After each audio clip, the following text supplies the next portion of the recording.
grande, pequeño, nuevo, viejo, duro, blando, ancho, estrecho, barato,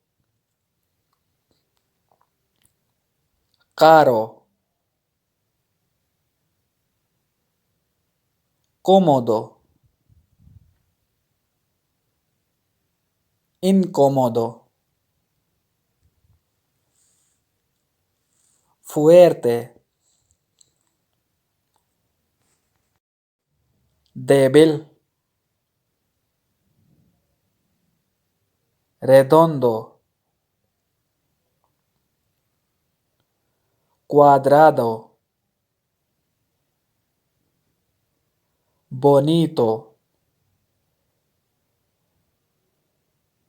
feo, antiguo, moderno, ordenado, desordenado, lleno, vacío, libre, ocupado, limpio, sucio,